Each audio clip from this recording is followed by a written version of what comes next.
चलिए देखिए, वासव दत्ता का मंगलाचरण करके फिर उसके बाद हम लोग कथा, वासव दत्ता की कथा कैसी है या किसके द्वारा रचित है, इस सब चीजों के बारे में थोड़ा सा जानेंगे। पहले हम मंगलाचरण कर लेते हैं। कौन पढ़ेगा? ये आप लोगों में से कोई पढ़ेगा? दिख रहा है आप लोगों को स्क्रीन पे? जी गुरुजी दिख रहे हैं। तो कोई पढ़ेगा तो पढ़िए। दीक्षा जी आप पढ़ेंगे? पढ़िए।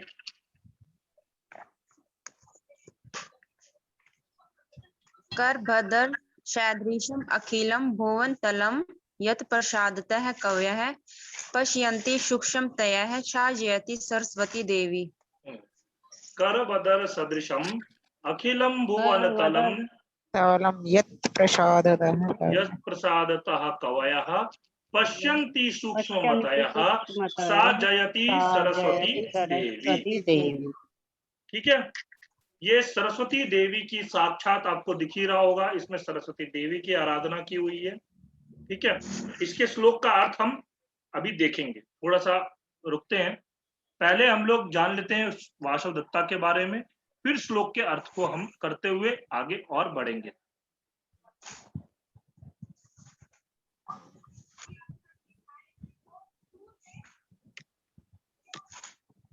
देखिए, जैसा मैंने अभी यहां शुरुआत में लिखा, जो आपके गद्य के अंदर में ना, गद्य साहित्य में 3 कवि बहुत प्रसिद्ध हुए। सबसे पहले नंबर पे सुबंधु का ही नाम आता है, सुबंधु, दंडी, बाणभट्ट।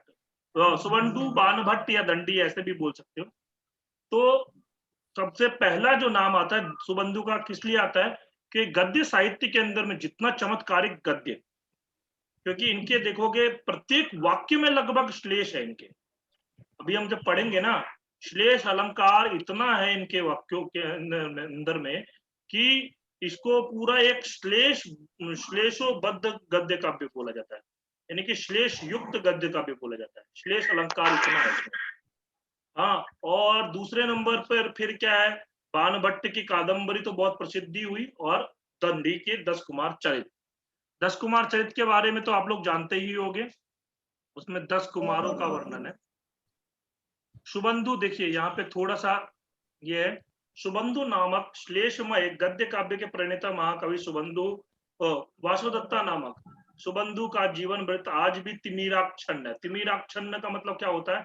अंधकारमय, अंधकार से आच्छादित, ढका हुआ है। आच्छादित है। हाँ, क्योंकि हमारे यहाँ पे एक परंपरा भी रही है कि परंपरा क्या, तो ये कि जो महाकवि वगैरह हुए उन्होंने अपने बारे में ज्यादा कुछ लिखा नहीं है, इसीलिए जो सुबंधु के बारे में भी है ना, ज्यादा कुछ मिलता नहीं है। ठीक है, गद्य काव्य रचयिताओं की रत्नत्रयी के अंदर में आता है सुबंधु, बाण और दंडी में सुबंधु ही सबसे प्राचीन है, और इनका ग्रंथ वासव दत्ता सर्वप्रथम गद्य काव्य का ग्रंथ है।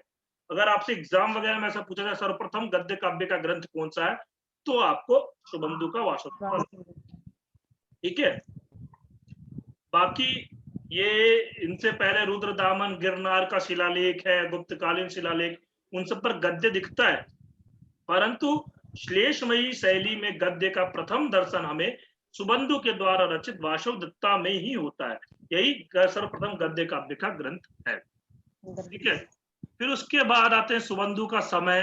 तो ये सुबंधु का समय हमारे एग्जाम की दृष्टि से इतना इंपॉर्टेंट नहीं है, और ना तो इसमें कोई समय के बारे में निश्चित समय बताया गया है, क्योंकि कहते हैं अभी ये मैंने पढ़ा, तो इसमें कुछ ज्यादा खास बात नहीं है। बस ये है कि कुछ लोग मानते हैं बाणभट्ट के पहले के हैं, कुछ लोग मानते हैं बाणभट्ट के बाद के हैं।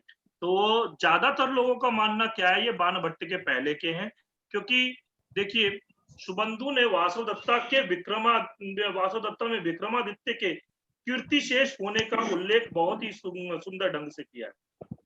ठीक है, ये सा रसवत्ता विहता नवका विलसंति चरति नो कंका सरसीव कीर्तिशेषम गतवती भुवि विक्रमादित्य। हमारी क्लास में आंसू है? आंसू जी, ये देखो इसी प्रश्न का उत्तर है हम लोग जो ढूंढ रहे थे, तो यही प्रश्न है। ठीक है, जी महोदय देख लिया। हाँ देख लिया ना। जी मतलब आंसू जी भी हमारे साथ में प्रश्न ढूंढ रही थी, तो उसमें यही प्रश्न का उत्तर बहुत समय से हम लोग खोज रहे थे, नहीं मिल रहा था, लेकिन मिल गया अभी। बाकी सुबंधु का शैली एक, ये जब कभी भी आप अगर मान लो गद्य लिखते हो, साहित्य से जो लोगों ने आचार्य वगैरह किया होगा, तो उनका निबंध तो ये आया ही होगा, गद्यम कवि नाम निकषम वदंती। ये भी एग्जाम में पूछने की संभावना हो सकती है, क्योंकि गद्यम कवि नाम डैश वदंती, डैश करके प्रश्न पूछा जा सकता है, या डैश कवि नाम निकषा वदंती। तो ये भी एक आपका प्रसिद्ध उक्ति है। हाँ, गद्य जो है कवियों की एक कसौटी, निकषम मतलब होता है कसौटी, कसौटी होती है, और उस पर जो है सुबंधु बहुत अच्छे तरीके से उतरे हैं। और इन्होंने कवि ने स्वयं लिखा है, सरस्वती दत्तवर प्रसाद चक्रे सुबंधु सुजनैक बंधु प्रत्यक्षर श्लेषमय प्रबंध विन्यास वैदग्ध्य निधि निबंधम। हाँ ये वही है, ये अपने उसके मतलब इसी में ही आपके वासवदत्ता के अंदर में ही प्रारंभिक श्लोकों के अंदर में बोलते हैं, सरस्वती दत्तवर प्रसाद चक्रे। हाँ मतलब सरस्वती के द्वारा उनको वरदान प्रदान किया गया है, सुबंधु जो कि सुजनैक बंधु, हाँ मतलब सुजन लोगों का एक बंधु है, इसीलिए उसका नाम सुबंधु रखा गया है। ठीक है, और प्रत्यक्षर श्लेष है, प्रत्यक्षर श्लेष मतलब एक एक अक्षरों के अंदर में श्लेषमय प्रबंध विन्यास, प्रबंध किया गया है ऐसा वैदग्ध्य निधि। हाँ वैदग्ध्य निधि है ये।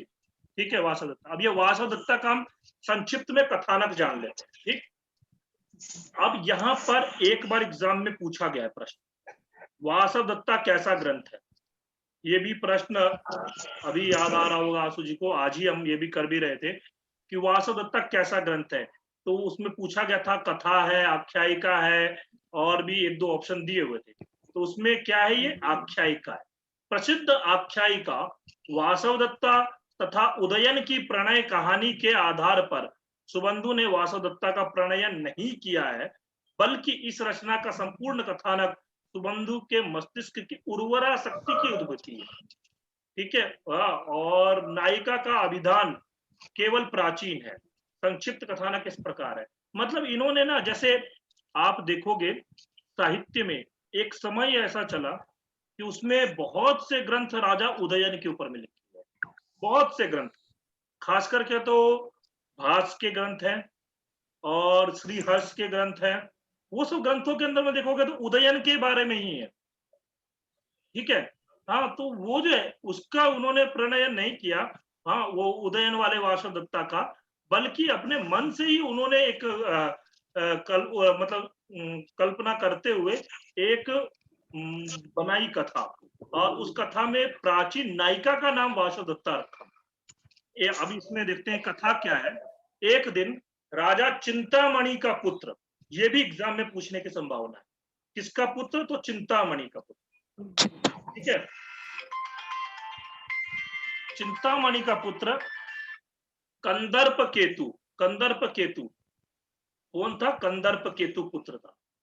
उसने क्या देखा, स्वप्न में अत्यंत सुंदरी कन्या का दर्शन करता है, उसको सपना आता है और सपने में बहुत ही सुंदरी कन्या का दर्शन करता है, जो कि ये उस कन्या के अन्वेषणार्थ वह अपने मित्र मकरंद के साथ चल देता है। अब उसके मित्र का नाम क्या है, मकरंद। ठीक, ये भी आप लोग याद रखिएगा कि उसके मित्र का नाम क्या है, मकरंद। हाँ, चिंतामणि के पुत्र का नाम क्या है, कंदर्प केतु। हाँ, कंदर्प केतु के मित्र का नाम क्या है, मकरंद। रात्रि में एक वृक्ष के नीचे विश्राम के लिए रुकता है, और उसी पेड़ पर बैठी हुई सारिका से उसे ज्ञात होता है। सारिका समझते हो क्या है, मैना, हाँ मैना? मैना ही कोयल? नहीं कोयल नहीं, मैना समझ लो। मैना, सुक और सारिका, तोता और मैना की कहानी। ओके ओके गुरुजी। हाँ तो वही है ना ये आपका। और एक डीडी न्यूज पे आया करता था एक सीरियल, तू तोता मैं मैना, तो सब पुराने सीरियल थे। चलिए आगे बढ़ते हैं कि पाटलिपुत्र की राजकुमारी ने भी स्वप्न में कंदर्प केतु को देखा। तो देखिए यहाँ पे पाटलिपुत्र की राजकुमारी आया, तो वो कहाँ की राजकुमारी थी, पाटलिपुत्र के राजकुमारी, मतलब जो आपका ये वासवदत्ता जो पाटलिपुत्र के जो राजा थे, मतलब उनकी बेटी थी, ठीक है। उन्हीं की खोज के लिए उसकी सारिका तमालिका घूम रही है। सारिका का नाम भी दिया हुआ है तमालिका। और इस सुख दंपत्ति के द्वारा नायक नायिका का मिलन होता है और दोनों एक दूसरे के प्रति प्रगाढ़ अनुराग होता है दोनों का। परंतु नायिका वासवदत्ता का पिता उसका विवाह किसी अन्य विद्याधर नामक किसी व्यक्ति के साथ करना चाहता है। इसलिए नायक कंदर्प केतु तथा नायिका वासुदत्ता जादू के घोड़े के द्वारा विंध्याटवी में पलायन करते हैं।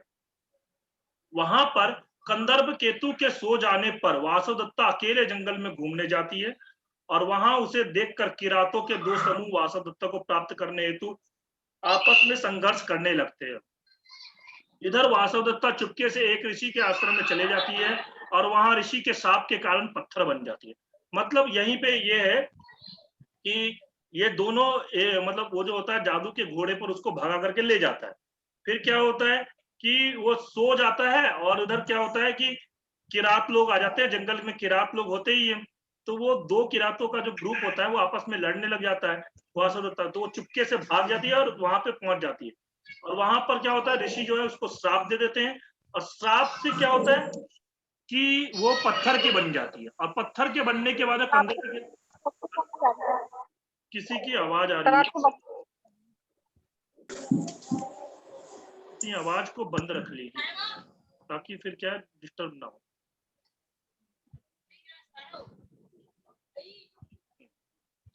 चलिए, नहीं अभी भी आवाज आ रही है। सर आपके बच्चों की आवाज सब म्यूट कर दो। सर आप ही सबको म्यूट कर दो प्लीज। हाँ वही कर रहा हूँ मैं, 3-4 लोगों ने खोल रखा है।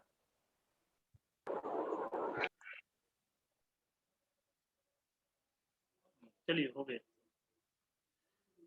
तो उसके बाद क्या होता है कि कंदर्प के तो जब जगता है तो वहां पर वासवदत्ता को नहीं पाता है तो फिर वो आत्महत्या करने के लिए उद्यत होता है, परंतु आकाशवाणी उससे रोक देती है। और कंदर्प केतु क्या करता है फिर उसके बाद में जाता है और जंगल में वासवदत्ता को ढूंढ लेता है और फिर जैसे ही वो ढूंढ करके उसको छूता है वो पत्थर से फिर से वो वासवदत्ता के रूप में आ जाती है।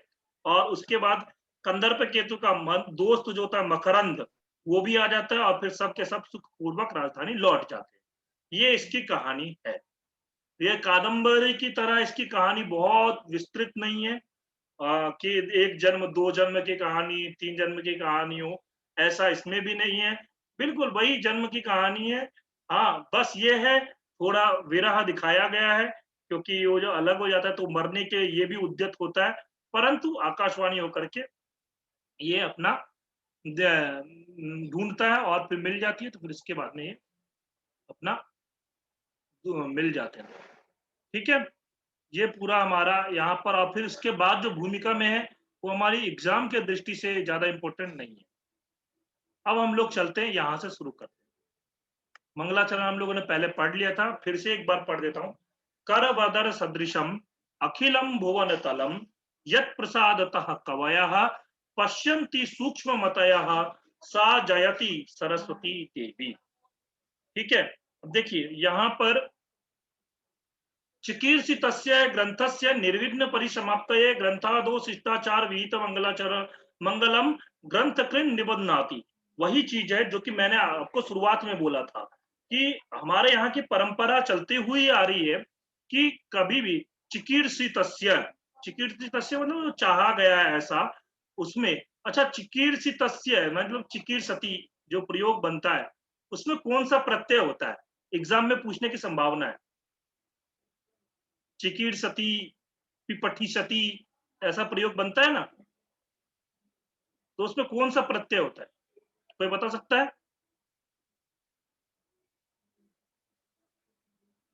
हरिओम, आवाज आ रही है मेरी?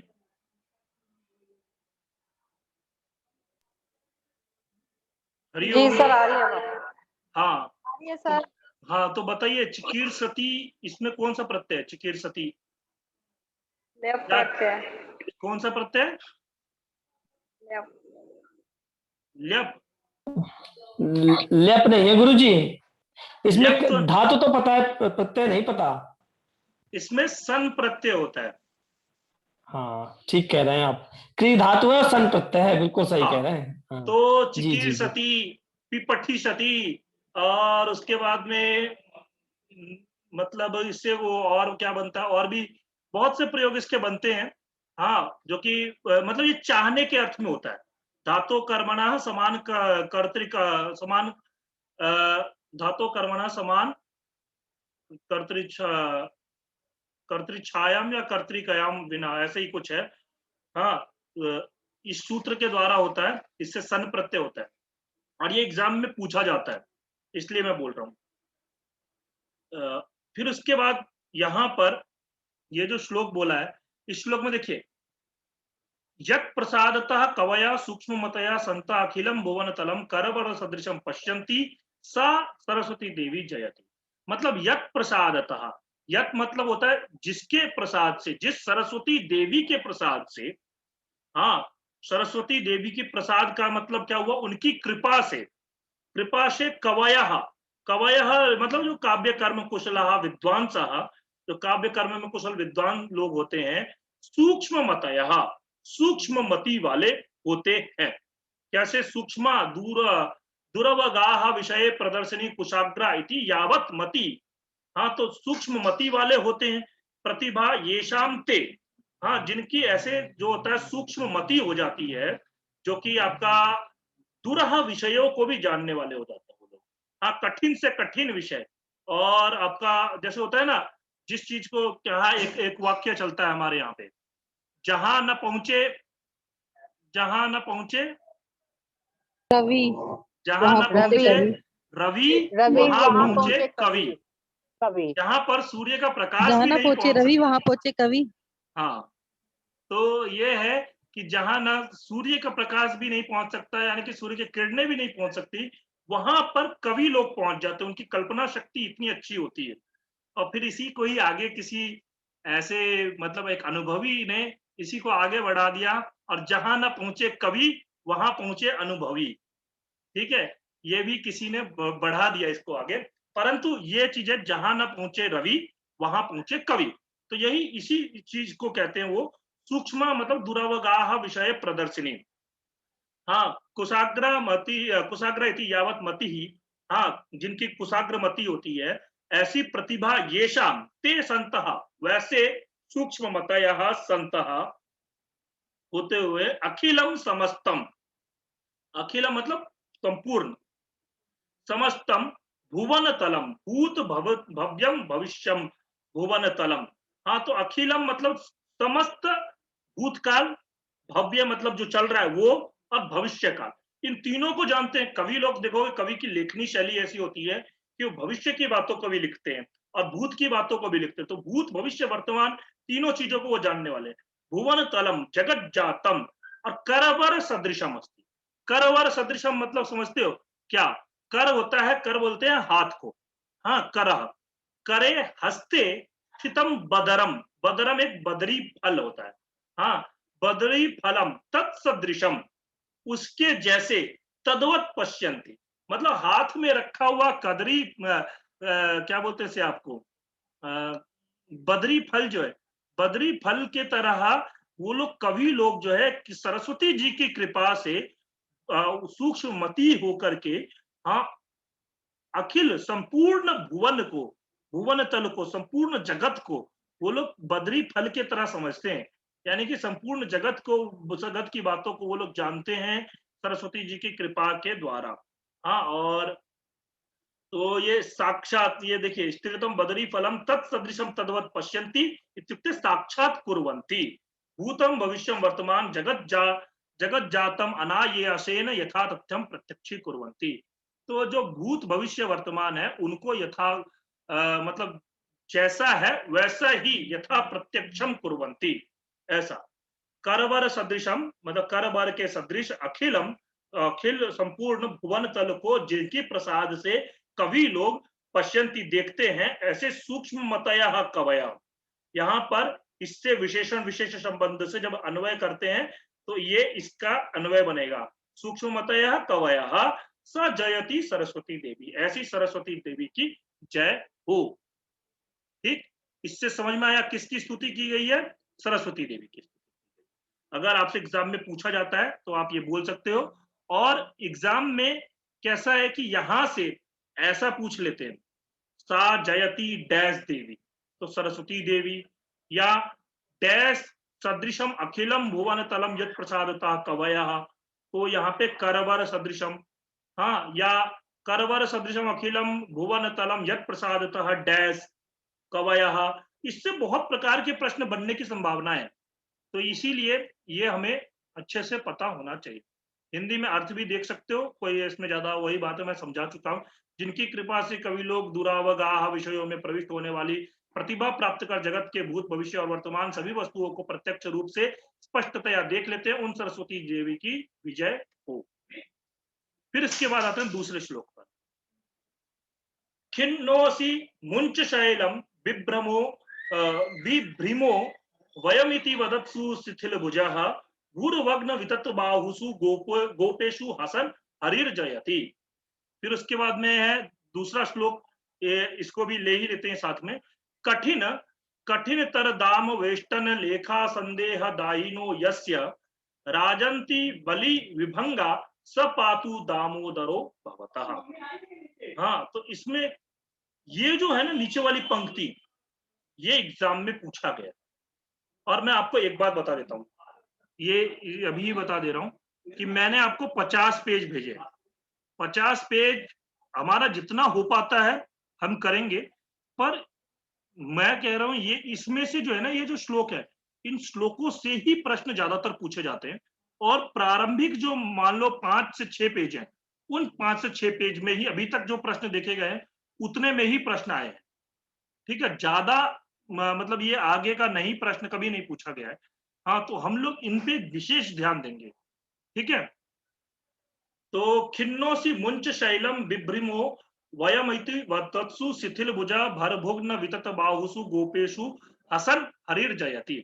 अब देखिए, हे कृष्ण, अब यहाँ पर हे कृष्ण का अनुवृत्ति, वो मतलब क्या गया है, आपको ये अनुवृत्ति ली गई है। अनुवृत्ति व्याकरण के अंदर में अनुवृत्ति वगैरह लिया गया, अध्याहार किया गया, अध्याहार बोलते हैं, अध्याहार किया गया। हे कृष्ण खिन्ना असि, ठीक है, खिन्न असि एनम शैलम मुंच वयम बिभ्रमा, ठीक है, इति गोपेशु वदत्सु आदौ शिथिल भुजा पश्चात तेषु भरभुग्न वितत बाहुसु संजातेषु हसन हरि जयति। अब यहाँ पर दूसरे वाले श्लोक में हरि जयति, दूसरे वाले श्लोक में इन्होंने हरि की स्तुति की है। हरि से यहाँ पर किसका लिया गया? हरि से विष्णु जी का ये अवतार है, भगवान श्री कृष्ण जी का, तो हरि से श्री कृष्ण का लिया गया, यानी कि दूसरे वाले श्लोक में कृष्ण जी की स्तुति की गई है। हे कृष्णा खिन्नः असि, खिन्नः असि मतलब खिन्न हो गए होगे, यानी कि श्रान्तः असि, तुम शांत हो गए होगे। स्वल्प वयसा गोवर्धन भार धारणात् इति शेष, मतलब जब भगवान श्री कृष्ण ने गोवर्धन पर्वत का धारण कर रखा था, तब वो कहते हैं स्वल्प वयसा गोवर्धन भार धारणात् इति शेषा, मतलब तुम खिन्न हो गए होगे क्योंकि इतने कम उम्र में तुमने गोवर्धन का भार धारण किया हुआ है, इसलिए। तो अतः ऐनम शैलम, ऐनम शैलम मतलब इस शैल को, शैल पर जो मतलब पत्थर का जो पर्वत है, गोवर्धनम मुंच जही, मतलब छोड़ दो। हाँ, हम वयम सर्वे विभ्रिमा, हाँ हम लोग धारण कर लेंगे। विभ्रिमा मतलब धारयामा, हम लोग, क्योंकि गोवर्धन पर्वत के नीचे और भी गोप लोग थे, गोप थे और भी जितने भी थे, सब लोग गोवर्धन पर्वत के नीचे आ गए थे। तो सबने ये बात कही कि ऐसा है, आप इतने छोटे से उम्र में इतना गोवर्धन पर्वत का भार उठा रखा है, तो आप ये क्या करो, इसको आप थक गए हो, श्रांतः खिन्नासी, तो इसलिए इसको छोड़ दो और हम लोग धारण कर लेते हैं। इति गोपेशु वदत्सु संभाषमानेषु आदौ शिथिल भुजः शिथिलः किंचन मात्रा कृष्टः न तो सर्वथा पर्वतः मुक्तः भुजा हस्तो येन पश्चात तेषु भारेण गोवर्धन भारेण भुग्ना व्यतिता वितता लंबिता विस्तृताश्च बहवा येषां ते तथा भूतेषु सत्सु सत्सु हसन हास्यम कुर्वन् हरि कृष्णा जयति सर्वोत्कर्षेण वर्तते। तो यहाँ पर मैंने एक बार में ही पूरा पढ़ दिया, फिर उसके बाद समझा देता हूँ। तो ये कह रहे हैं कि गोपेत्सु वदत्सु संभाषमानेषु, मतलब फिर ऐसा गोपों ने कहा, संभाषमानेषु मतलब कि संभाषण करते हुए बोला, आदौ शिथिल भुजा, आदौ क्या किया, सबसे पहले उन्होंने शिथिल कर दी भुजा, मतलब थोड़ा सा ढील दे दिया, हाँ मतलब पूरा नहीं छोड़ दिया उन्होंने, शिथिल कर दिया। शिथिलः किंचन मात्रा कृष्टः, किंचन मात्र आकृष्ट कर लिया, न तो सर्वथा पर्वतः मुक्त, हाँ मतलब हमें मतलब पूरा का पूरा पर्वत को मुक्त नहीं किया। भुजा हस्तो येन, हाँ ऐसा भुजा हस्तो येन जिसने पश्चात तेषु भारेन गोवर्धन भारेन भुगना व्यथिता, फिर जैसे ही उन्होंने थोड़ा सा छोड़ा तो जो गोप लोग थे वो लोग भार को पकड़ने लग गए, हाँ लेकिन क्या हुआ, उस भार से गोवर्धन भारेन भुगना व्यथिता, वो लोग तो हो गए व्यथित हो गए, हाँ वितता लंबिता विस्तृताश्च बहवा, अब उनका हाथ तो छोटा था लेकिन उनका हाथ जो गोप लोगों का बड़ा हाथ था वो भी क्या हो गया, लंबित हो गया, मतलब नीचे की तरफ झुकने लग गया। तो ये शाम ते तथा भूसेतु सत्सु, ऐसे लोग तो ऐसे लोगों के होते हुए तो हसन, फिर श्री कृष्ण जी हंसने लग गए, हसन मतलब हास्यम कुर्वन्। अच्छा हसन में कौन सा प्रत्यय है, हास्यम कुर्वन् हरि ही कृष्ण जयति, ऐसे हरि कृष्ण की जय। सर क्षत्रि प्रत्यय सर, क्षत्रि हसन।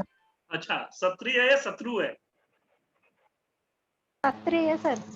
हाँ नहीं क्या है मैं आपको बताता हूँ, जब महाराष्ट्र वगैरह में चले जाओगे, महाराष्ट्र गुजरात और थोड़ा बहुत और दक्षिण के भारत में, क्योंकि मैं महाराष्ट्र में पढ़ा चुका हूँ, तो जब वहां पर मैं क्षत्रिय प्रत्यय बोलता हूँ तो वहां पर रू चलता है उनका, रू, तो इसलिए वो लोग क्या बोलते हैं, शत्रु प्रत्यय। तो मैं बोलता हूँ आज हम लोग शत्रु पढ़ेंगे, तो सब लोग हंसने लग जाते हैं, शत्रु को पढ़ेंगे। तो मैं जब पढ़ाया करता था तो फिर मैं ऐसे बोला करता था। चलिए कोई नहीं, वहां के थोड़े से री को रू पढ़ते हैं वो लोग, तो थोड़ा प्रांतगत भेद है। हाँ तो हसन यहाँ भी शत्री प्रत्यय ही है, हाँ हसन, हसंतो हसंतः पुल्लिंग में बनता है, स्त्रीलिंग में हसंती हसंत्यो हसंत्य ऐसा रूप बनता है, ठीक है। तो वो हास करते हुए ऐसे श्री कृष्ण जी की जय हो, ठीक है। यहाँ पर ये ऊपर देख सकते हैं हम लोग श्लोक को, खिन्नोसी मुंचा, हाँ तो खिन्न हो गए होंगे, तो मुंच शैलम बिभ्रिमो, हाँ शैल को हम धारण कर लेते हैं, वयम इति हम लोग धारण कर लेते हैं, बिभ्रिमः। अच्छा ये बिभ्रिमः कहाँ का प्रयोग है, कौन से पुरुष का कौन सा वचन है, वदत्सु, ऐसा बोलते हुए शिथिल भुजा, शिथिल भुजा कर दिया उन्होंने, तो भर भुग्न वितत बाहुसु, हाँ गोपेशु, मतलब उसके जो भार से भुग्न, उनका जो भार वो बाहु जो है वो झुक गया, गोपेशु हसन हरि ही जयति, गोपों के ऊपर में हंसते हुए हरि, ऐसे हरि की जय, फिर उन्होंने फिर से भार को संभाल लिया। अच्छा मैंने क्या पूछा था, विभ्रम, ये कौन से पुरुष का कौन सा वचन है, बोलिए। थोड़ा बहुत व्याकरण का प्रश्न पूछता रहता हूं क्योंकि ये सब एग्जाम में पूछा जाता है, एक पेपर पूरा ऐसा है जिसमें टीजीटी का है पर पूरा व्याकरण है, पूरा व्याकरण है। तो ऐसे व्याकरण के इसी प्रकार के प्रश्न होते हैं, इसमें कौन सा धातु है, कौन से पुरुष का कौन सा वचन है, यही सब पूछा जाता है, कौन सा प्रत्यय है, तो बताइए कौन सा है। हम बताएं क्या गुरुजी फिर? हाँ बोलिए बोलिए। गुरुजी उत्तम पुरुष बहुवचन है और पहचानने के लिए वयम भी दिया है यहाँ पर। हाँ हाँ बिल्कुल, तो ये वयम जो दिया हुआ है इसके कारण भी पहचान सकते हैं, और विभ्रमा, विभ्रमा मतलब